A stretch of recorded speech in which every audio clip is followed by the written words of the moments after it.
نثار میں رمضان کی رحمت آ جائے کردار میں.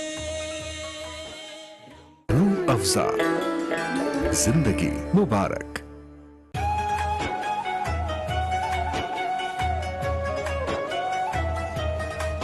آپ سب بچوں کو رمضان کی مبارک ہو. اس کی عظمت اور فضیلت تو یہ ہے کہ فرض 70 فرض کے برابر ہو جاتا ہے اور نفل فرض کے برابر ہو جاتا ہے. اللہ جہنم کے دروازوں کو بند کر دیتا ہے، جنت کے دروازوں کو کھول دیتا ہے، عرش اس کا پہلے آسمان پہ آ جاتا ہے. اللہ اللہ اللہ اللہ. رمضان پاکستان، رمضان پاکستان.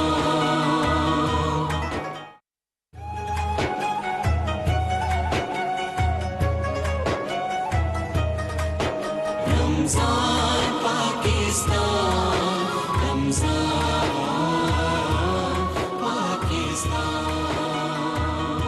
آفتاب ٹرانسمیشن کے لیے ہمارے ساتھ تعاون کیا ہے Coca Cola, Tata Foods private limited, KNN Foods, MCB bank limited, Peek Freans super, Rooh Afza اور اسپرائٹ. رمضان پاکستان، رمضان پاکستان. ہم بور ہو رہے ہیں. ایک پہیلی پوچھو، کیا ہے جو نئے سرف ایکسل کی طرح سخت بھی ہے اور اس میں ہے نرمی بھی بھرپور؟ بولو. سرف ایکسل جیسا سخت بھی اور نرم. میری فیوریٹ ہے. یہ تو گئی. اب نیا سرف ایکسل کرے سخت داغ دور اور اپنی سافٹ پر ٹیکنالوجی کے ساتھ رکھے کپڑوں کی نرمی بھرپور. سرف ایکسل، سخت داغ دور. نرمی بھرپور.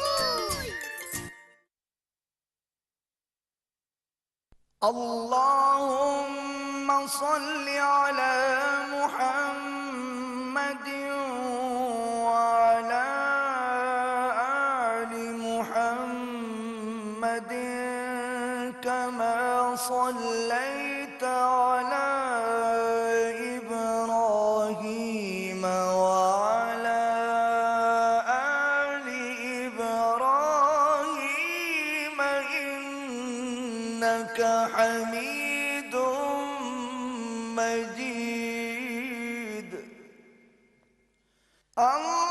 اللهم بارك على محمد وعلى آل محمد كما باركت على إبراهيم وعلى آل إبراهيم إنك حميد مجيد. رمضان پاکستان، رمضان پاکستان. أعوذ بالله من الشيطان الرجيم.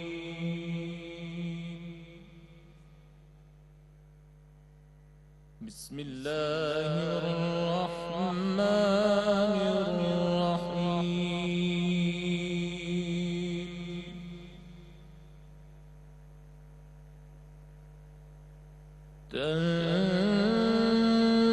تنزيل الكتاب من الله العزيز الحكيم.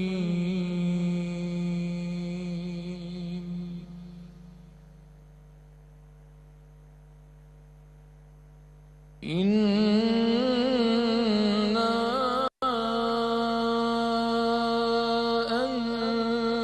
أنزلنا إليك الكتاب بالحق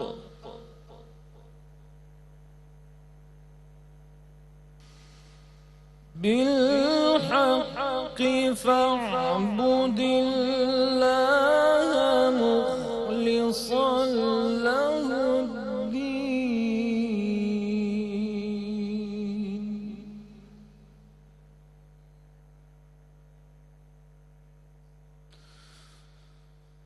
ألا لله الدين الخالص والذين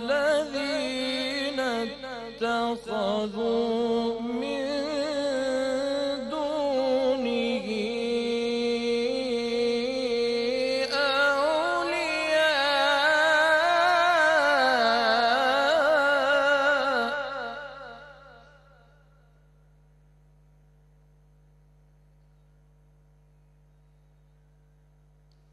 ما نعبدهم إلا ليقربونا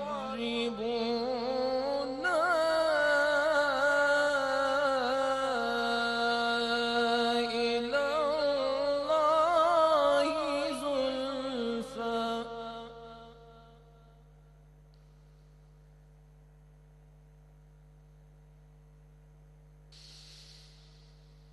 إن الله يحكم بينهم فيما هم فيه يختلفون إن الله لا يهدي من هو كاذب كفار.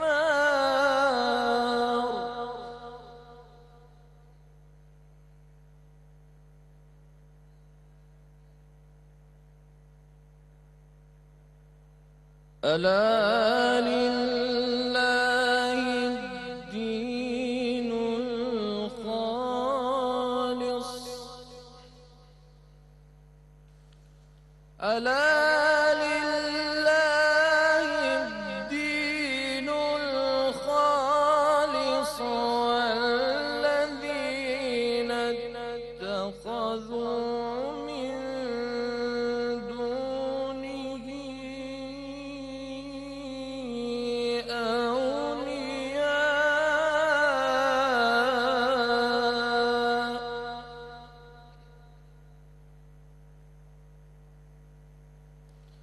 ما نعبدهم إلا ليقربونا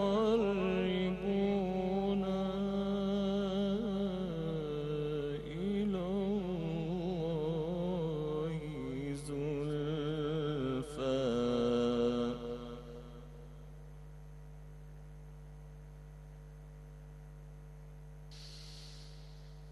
إن الله يحكم بينهم فيما هم فيه يختلفون إن الله لا يهدي من هو كاذب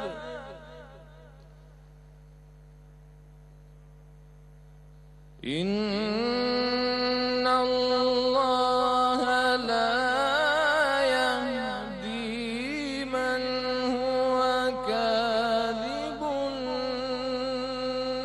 كفار.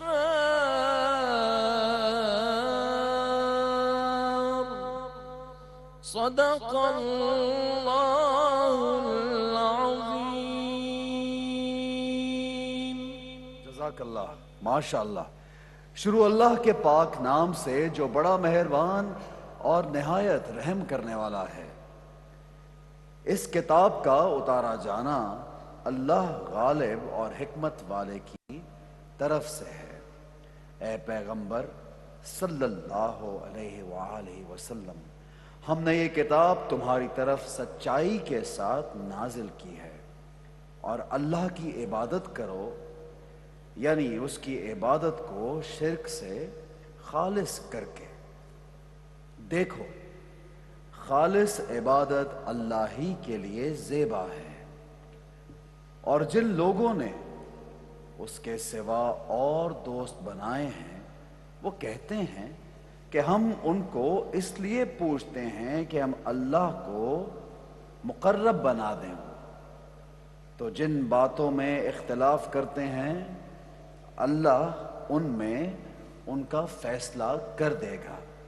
بے شک اللہ اس شخص کو جو جھوٹا ہے، ناشکرا ہے، ہدایت نہیں دیتا۔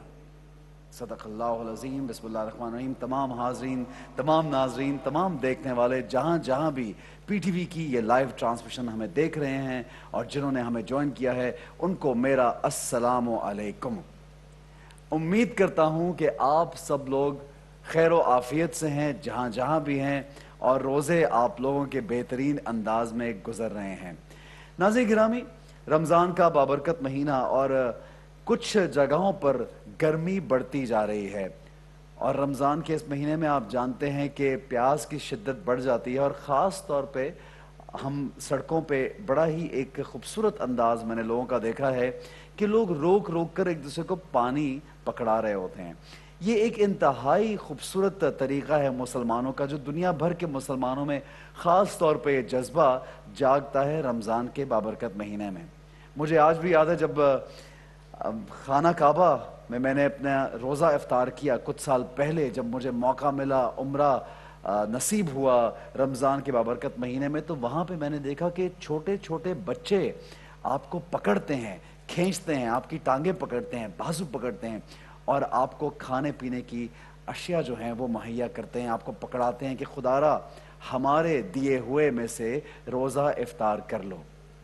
ناظرین گرامی، چونکہ اللہ تعالیٰ نے اس بابرکت مہینے کو ہمارے لیے ایسا بابرکت بنایا کہ اس میں ایک نیکی کا اجر و ثواب 70 گنا سے بھی زیادہ ہے۔ ایک نیکی کا ثواب ہمیں تب ملتا ہے جب ہم صرف نیکی سوچ لیتے ہیں۔ کیا ہی خوبصورت بات ہے کہ آپ جب نیکی کا ارادہ کرتے ہیں، صرف ارادہ کرنے سے رب تعالیٰ آپ کی نیکی لکھ لیتا ہے۔ برائی کا ارادہ کرنے سے گناہ نہیں لکھا جاتا۔ جب تک برائی ہو نہ جائے، جب تک آپ برائی کر نہ لیں، تب تک آخر وقت تک وہ برائی نہیں لکھی جاتی۔ اللہ تعالیٰ کتنا غفور الرحیم، رحمان الرحیم ہے۔ اللہ تعالیٰ بخشنے والا ہے۔ بے شک ان اللہ علی کل شیء قدیر ہے۔ وہ ہمیں بار بار موقع دیتا ہے کہ ہم اپنے گناہ بخشوائیں، وہ ہمیں بار بار موقع دیتا ہے کہ ہم اچھے کام کریں۔ وہ چاہتا ہے ہماری ہدایت، وہ چاہتا ہے کہ ہم اس کی طرف بڑھیں، وہ چاہتا ہے ہم اسی سے مدد مانگیں، وہ چاہتا ہے ہم اللہ کو راضی کر لیں۔ یہ موقع ہے رمضان کا بابرکت مہینہ کہ ہم اپنے رب کو راضی کریں۔ ناظرین گرامی، کوئی موقع ہاتھ سے مت جانے دیں۔ جتنی بھی نیکیاں ہو سکتی ہیں اس بابرکت مہینے میں کمائیے۔ اچھا بولنا، اچھا سکھانا کسی کو، اچھی رائے دینا، یہ بھی عبادت ہے۔ جب آپ روزے سے ہوتے ہیں، وضو میں ہوتے ہیں، تو ایک ایک سانس جو ہے، یہاں تک کہ وضو کر کے جب سوتے ہیں تو وہ بھی عبادت ہے۔ ناظرین گرامی، یہ جو آیت کلام پاک ہم نے ابھی آپ کے سامنے پیش کی، اس کا ترجمہ پیش کیا، اس کے آخر میں ایک موقع پر اللہ تعالیٰ نے فرمایا کہ ناشکرے اور جھوٹے کو ہدایت نہیں ملتی۔ جھوٹے شخص کے بارے میں آقا صلی اللہ علیہ وآلہ وسلم نے یہ بھی فرمایا ہے، ایک حدیث کا مفہوم کچھ ایسا ہے کہ میرا امتی جھوٹا نہیں ہو سکتا، میرا امتی جھوٹا نہیں ہو سکتا۔ بہت سے عیب ہو سکتے ہیں لیکن میرا امتی جھوٹ نہیں بولے گا۔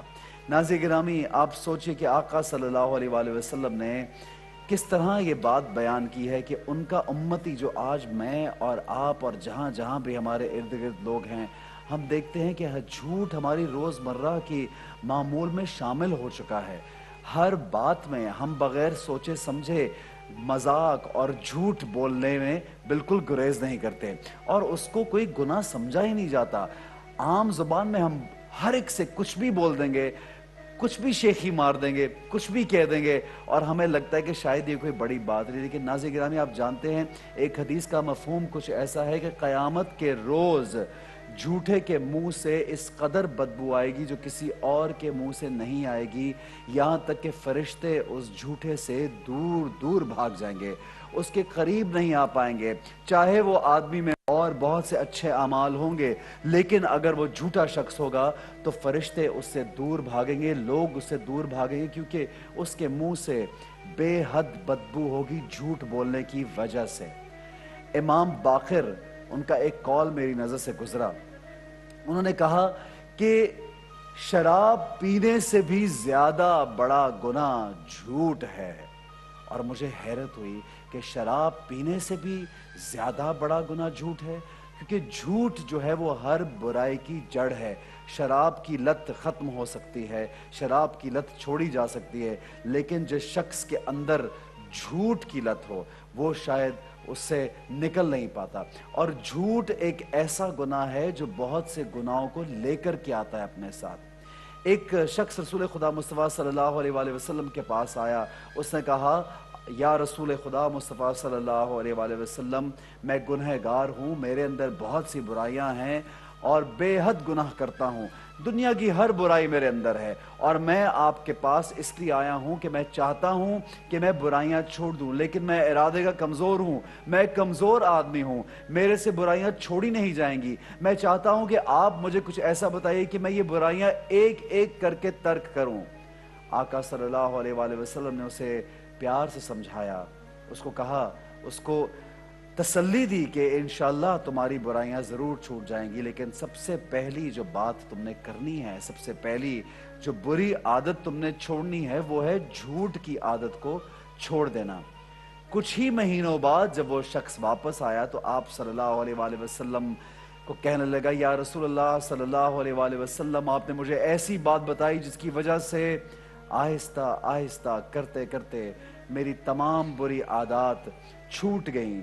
چونکہ میں اپنی بری عادات پر شرمندہ تھا، شراب پینا، جوا کھیلنا، لوگوں کو دھوکہ دینا، لوٹ مار کرنا، ان سب کو لوگوں سے چھپاتا تھا۔ جب لوگ مجھ سے پوچھتے تھے کہ کیا تم یہ کام کر رہے ہو تو میں بتا نہیں پاتا تھا، میں جھوٹ نہیں بول پاتا تھا، تو میں نے جھوٹ بولنا چھوڑ دیا، اور جھوٹ بولنا جب چھوڑا اس کی وجہ سے آہستہ آہستہ آہستہ یہ تمام حرکتیں بھی چھوڑ دی۔ ناظرین گرامی، یہ جو زبان ہے اس کی حفاظت کرنے کا ہمیں کہا گیا ہے۔ کہتے ہیں کہ یہ ایک چھوٹا سا لوتھڑا ہے لیکن اس پر پورے انسان کا دار و مدار ہے۔ یہ زبان ایک ایسی چیز ہے، اور یہ جھوٹ اگر اس سے بولا جائے تو یہی ہے جو ناظرین فیصلہ ہوگا کہ آپ کو دوزخ میں جانا ہے یا جنت میں جانا ہے۔ تو ہم لوگ سب دعا گو رہتے ہیں کہ اللہ تعالیٰ ہم سب میں سے جو ہم جان بوجھ کر یا بغیر جانے جو گناہ کرتے ہیں اور جھوٹ کو ایک معمولی گناہ سمجھتے ہیں، اس کو ایک بڑا گناہ اور عذاب سمجھیے، کیونکہ اس کا حکم ہے، حکم رسول ہے کہ بہت بڑا عذاب نازل ہوتا ہے جھوٹے پر، اس دنیا میں بھی اور آخرت میں بھی۔ ناظرین گرامی، قرآن پاک میں بہت جگہوں پر بہتان باندھنے والوں پر، جھوٹ بولنے والوں پر اللہ نے لعنت بھی کی ہے۔ کچھ واقعات میں بہت سے واقعات جو ہیں ان کی ڈیٹیل جب ہمیں نظر آتی ہے، ان میں بتایا گیا کہ کس طرح سے جھوٹ بولا گیا۔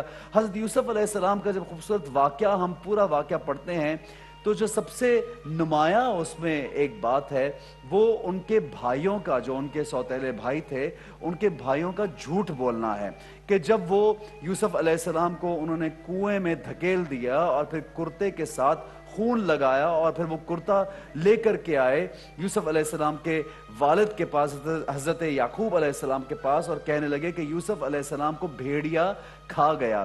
چونکہ آپ بھی نبی تھے اور آپ نے پہچان لیا کہ کیسا بھیڑیا تھا کہ یوسف کو تو کھا گیا لیکن کرتا ثابت رہا۔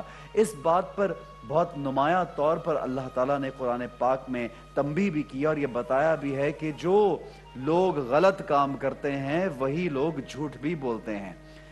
ناظرین گرامی، ایک واقعہ میں نے پڑھا، بڑا ہی خوبصورت میری نظر سے واقعہ گزرا، احسان دانش کی کتاب میں واقعہ تھا۔ وہ واقعہ کچھ یوں تھا کہ بہت کچھ عرصہ پرانی بات ہے، تقریباً 80 90 100 سال پرانی بات ہوگی، جب دہلی میں اور مسلمان، ہندو، کرسچنز، عیسائی سب لوگ ایک ساتھ رہا کرتے تھے، تو ایک گروہ تھا جو چوریاں کیا کرتا تھا، اور اس گروہ کا ایک بچہ جو تھا وہ ہر روز اپنے گرو کو بہت سے پیسے لا کے دیا کرتا تھا۔ ایک دن وہ صرف اور صرف 2 روپے وہ لے کر کے آیا، تو اس کے گرو نے پوچھا بھی کیا بات ہوئی، کیا ماجرا ہوا کہ آج تم اتنے کم پیسے لے کے آئے ہو، کیا مسئلہ ہو گیا، کیا تمہیں کوئی شکاری نہیں ملا؟ تو اس نے کہا اپنے گرو سے کہ جی ہاں، میں نے آج ایک انگریز کی جیب ماری اور مجھے بہت مال ملا، لیکن میں نے وہ مال واپس کر دیا۔ اس نے پوچھا کیوں بھائی واپس کیوں کر دیا، جب اتنا زیادہ مال تمہیں ملا تو تم لے کر کے کیوں نہیں آئے؟ اس نے کہا کہ جب انگریز کی جیب مار لی تو مجھے یہ خیال آیا کہ میں ایک مسلمان ہوں, یہ حضرت عیسیٰ علیہ السلام کا امتی ہے, تو قیامت کے روز شاید حضرت عیسیٰ علیہ السلام آقا محمد مصطفیٰ صلی اللہ علیہ وآلہ وسلم سے گلہ کریں کہ تمہارے امتی نے میرے امتی کی جیب ماری. تو میں یہ نہیں چاہتا, میں آقا صلی اللہ علیہ وآلہ وسلم کو کیا منہ دکھاؤں گا, اس لیے میں نے اس کا مال واپس کر دیا اور کسی اپنے ہی شخص کے 2 روپے مار کر لے آیا. وہ جو گرو تھا وہ اتنا خوش ہوا اس کی اس بات سے کہ اس نے اپنے چیلے کو 10 روپے انعام بھی دیے. تو ناظرین گرامی, یہ واقعات ہمیں اس لیے سنائے جاتے ہیں کہ تاکہ ہم ان سے سبق حاصل کر سکیں, تاکہ ہم کچھ سیکھ سکیں. تو ناظرین, ہم اسی بات کو آگے جاری بھی رکھیں کہ جھوٹ بولنا کس قدر بڑا گناہ ہے, اور آقا صلی اللہ علیہ وآلہ وسلم نے جھوٹے کی کیا سزا بتائی ہے, اور کس طرح ہمیں جھوٹ بولنے سے روکا ہے, بار بار تنبیہ کی ہے. اسی کا ذکر ہم کرتے رہیں گے. اپنی دعاؤں میں آپ جہاں جہاں بھی اس وقت موجود ہیں اور روزے سے ہیں, رمضان کا بابرکت مہینہ ہے, اپنی دعاؤں میں ملک پاکستان کو یاد رکھیے. ہم چاہتے یہ ہیں کہ ہمارے ملک, ہمارا وطن سلامت رہے, ہمارا وطن جو ہے وہ شاد و آباد رہے, ہمارا وطن جو ہے وہ ہمیشہ ہمیشہ سرسبز رہے. اور یہی دعا ہماری ہے کہ وطن کے لیے جو بھی ہو ہمیشہ اللہ ہمارے ملک کے لیے بہتر کرے. آگے بڑھیں گے, جناب ہماری ساتھی ہوسٹ یہاں موجود ہیں, ان سے بھی گزارش کروں گا کہ وہ بھی تشریف لے کے آئیں. پلیز ویلکم جویریہ سعود. آئیے جویریہ. وعلیکم السلام جویریہ, کیا حال ہیں آپ کے؟